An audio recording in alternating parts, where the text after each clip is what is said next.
آپ چپ کر کے بیٹھے رہیں بھیڑ بکریوں کی طرح، یہ آپ قرآن کا جو اللہ کا حکم ہے اس کے خلاف جا رہے ہیں. تو میرے لیے تو یہ جہاد ہے، تو میں نے تو یہ رکنا نہیں ہے. اور میں اپنی ساری قوم کو آج کہہ رہا ہوں، میں نوجوانوں آپ کو کہہ رہا ہوں، یہ کبھی نہ سوچے جو یہ 7.5 لاکھ ہمارے لوگ ملک چھوڑ کے گئے ہیں. مجھے افسوس ہے کہ دیکھیں آسان راستہ ہے. میرے لیے کیا آسان زندگی تھی. میں کرکٹ کے بعد کچھ بھی نہ کرتا، تھوڑی سی کرکٹ کے اوپر بات چیت کرتا ہوں. اللہ نے مقام اتنا دیا ہوا ہے میں کروڑ روپیہ کما سکتا ہوں. مجھے تو کچھ کرنے کی ضرورت نہیں تھی. لیکن اللہ نے ہمیں کسی مقصد کے لیے پیدا کیا ہے. جانور آتے ہیں، بچے پیدا کرتے ہیں، کھا پی کے مر جاتے ہیں. تو انسان بھی اگر اس کو اب سمجھ ہی نہ آئے کہ اللہ نے ہمیں کسی مقصد کے لیے پیدا کیا ہے، تو اس میں جانوروں میں کیا فرق رہ جاتا ہے؟ وہ جب قرآن کی آیت ہے کہ جب انسان فرشتے سے بھی اوپر چلا جاتا ہے لیکن گرتا ہے تو جانور سے بھی نیچے چلا جاتا ہے. تو میں اپنی ساری قوم کو کہہ رہا ہوں کہ دیکھیں ہمارے سامنے اب 2 راستے ہیں. ہم ان چوروں کے ٹولوں کو مان لیں تو ہم اپنی تباہی کر رہے ہیں. اس ملک کا کوئی مستقبل نہیں ہے. ایک ہی راستہ ہے کہ ہم جدوجہد کریں. میں وہاں جب گیا پنڈی پہنچا اور میں اس وقت بڑی تکلیف میں تھا. میں یہ بھی آپ کو بتا دوں کیونکہ مجھے ڈاکٹرز نے کہا تھا ابھی نہیں آپ ٹریول کر سکتے. میں گیا اس کے باوجود صرف اپنے لوگوں کو کھڑا کرنے کے لیے کہ دیکھیں یہ پاکستان کے لیے ایک فیصلہ کن وقت ہے، اس کو ضائع نہ ہونے دیں. قوم میں بیداری آ گئی ہے. اور میں وہاں 2 میں چیزیں کر سکتا تھا. ہم وہاں دھرنا بھی دے سکتے تھے، لاکھوں لوگ تھے. ہم وہاں اسلام آباد کے اوپر بھی جا سکتے تھے، اتنے لوگ تھے. ہم اسلام آباد میں خون خرابہ ہونا تھا وہاں. اور کئی دفعہ لوگ چاہتے ہیں کہ خون خرابہ ہو، لاشیں گریں تاکہ وہ جناب ان کی تحریک اور اٹھ جائے. میں یہ نہیں چاہتا تھا. میں نے ساری سٹرگل آئین اور قانون کے بیچ میں ہے. میں کبھی اس سے باہر نہیں نکلا. اور میں نے اس لیے فیصلہ کیا کہ بجائے ہم وہاں جائیں اور توڑ پھوڑ ہو اور تباہی ہو، میں نے فیصلہ یہ کیا کہ ہم جو 2 اسمبلی اب قربان کرتے ہیں اپنی 2 اسمبلیوں کو، ہم قربان کرتے ہیں اپنے ملک کے لیے. اور اس لیے کرتے ہیں کہ ان کو جب 66% پاکستان میں الیکشن ہوگا، جب ہم ان 2 اسمبلیوں سے نکلیں گے، جو میں بھی بتانے لگا ہوں کب نکلیں گے. 66% پاکستان میں الیکشن ہوگا. تو عقل تو یہ کہتی ہے کہ آپ جنرل الیکشن کروا دیں.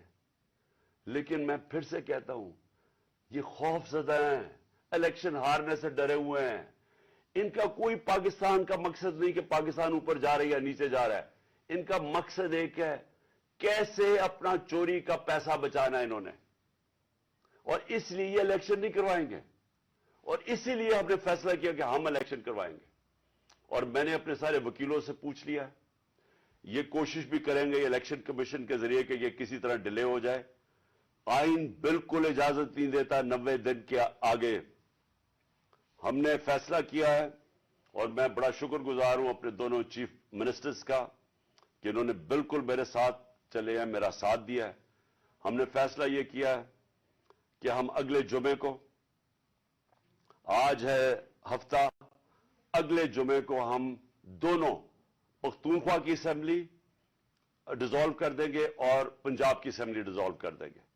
اور اس کے بعد ہم الیکشن کی تیاری کریں گے. اور اس کے بعد ہماری جو 100 غالباً 23 سیٹیں ہیں اس وقت نیشنل اسمبلی میں، ہم وہاں جا کے نیشنل اسمبلی میں جا کے اسپیکر کے سامنے ہم کھڑے ہو کے کہیں گے کہ ہمارے ریزگنیشن ایکسپٹ کرو. یہ ڈرامے نہ کرو کہ چن کے 8 جو انہوں نے پہلے ہمارے ساتھ کیا تھا، انہوں نے بجائے ہمارے باقی ریزگنیشن ایکسپٹ کرنے کے، انہوں نے 8 سیٹیں چنی. یہ جو بڑا کرپٹ یعنی مورلی کرپٹ الیکشن کمیشن ہے، اس نے نواز شریف کے ساتھ بیٹھ کے 8 سیٹیں چنی جو ہماری سب سے کمزور سیٹیں تھیں، جن میں بڑی کم مارجن سے ہم جیتے تھے.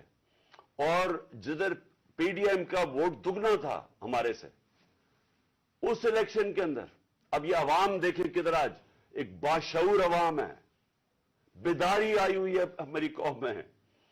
پتہ ہوتے ہوئے کہ میں نے اسمبلی میں نہیں، میں 8 سیٹوں پہ لڑا، پتہ ہوتے ہوئے کہ میں نے اسمبلی میں نہیں جانا، اس کے باوجود میری قوم نے مجھے سارے 8 کی 8 سیٹوں پہ جتایا، 7 سیٹوں پہ جتایا. اور ایک جو کراچی کے اندر سیٹ تھی ذرا وہاں دیکھ لے, وہ الیکشن کمیشن کو وہ دھاندلی نہیں نظر آئے گی جس طرح انہوں نے پوری اسٹیٹ مشینری استعمال کی اور ووٹ باہر پھینک دیا جو ہر بار استعمال کرتا ہے. تو ہم نے یہ فیصلہ کر لیا. میں اپنی قوم کو آخر میں صرف یہ کہنا چاہتا ہوں کہ دیکھیں, مایوسی گناہ ہے.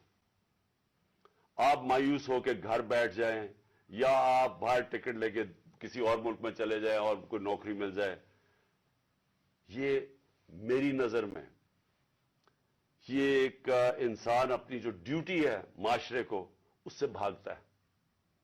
اصل آپ سب کی ڈیوٹی یہ ہے کہ ہم اب کھڑے ہوں اور ہم ان چوروں کا اور اس کرپٹ نظام کا مقابلہ کریں, اور ہم کریں الیکشن کے ذریعے, اور الیکشن کے ذریعے ان کو سبق سکھائیں آئین اور قانون کے بیچ میں رہتے ہوئے.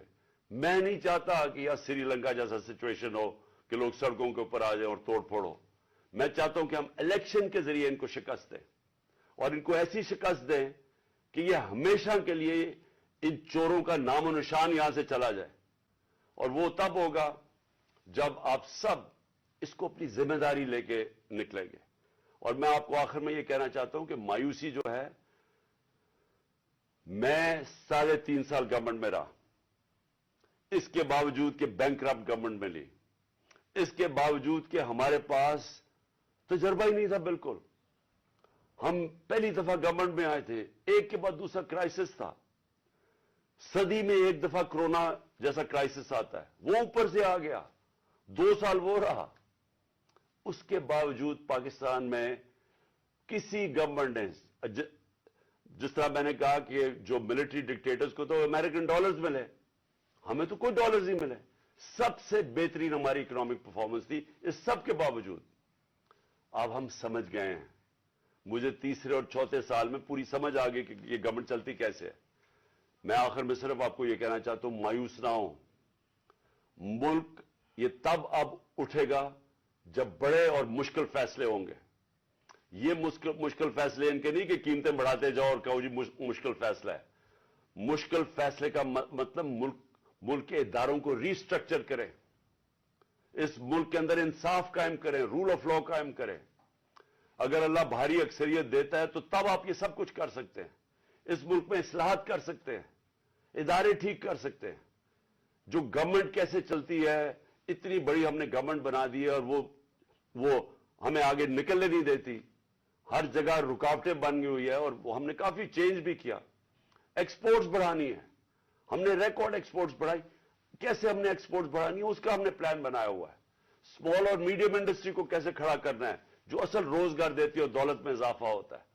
اپنی ایگریکلچر جو زراعت ہے, ہم نے چائنا سے بات کر چکے تھے کہ نئی ٹیکنالوجی ہم لے کے آئیں. بدقسمتی سے کرونا کی وجہ سے 2 سال چائنا بند ہو گیا. وہ جو نئی ٹیکنالوجی سے ہم نے صرف اپنی, اگر ہم وہ چھوڑیں کہ جو چائنا کے اندر وہ پیداوار لیتے ہیں 1 ایکڑ سے, ہم اگر اپنی دگنی کر لیں تو اب یہ سمجھیں کہ پاکستان کے اندر ایک انقلاب آ جائے گا. سو میں آخر میں یہ کہنا چاہتا ہوں کہ کوئی مایوس ہونے کی کوئی ضرورت نہیں ہے. یہ ٹورزم میں ہی ہم اتنا پیسہ بنا سکتے ہیں, اور وہ بھی بدقسمتی سے کرونا کی وجہ سے ٹورزم ساری دنیا میں بند ہوگی. ہم اس ملک کو اٹھا سکتے ہیں, لیکن وہ گورنمنٹ اٹھائے گی جس کے پاس ایک مینڈیٹ ہو, جس کے پاس عوام کی طاقت ہو.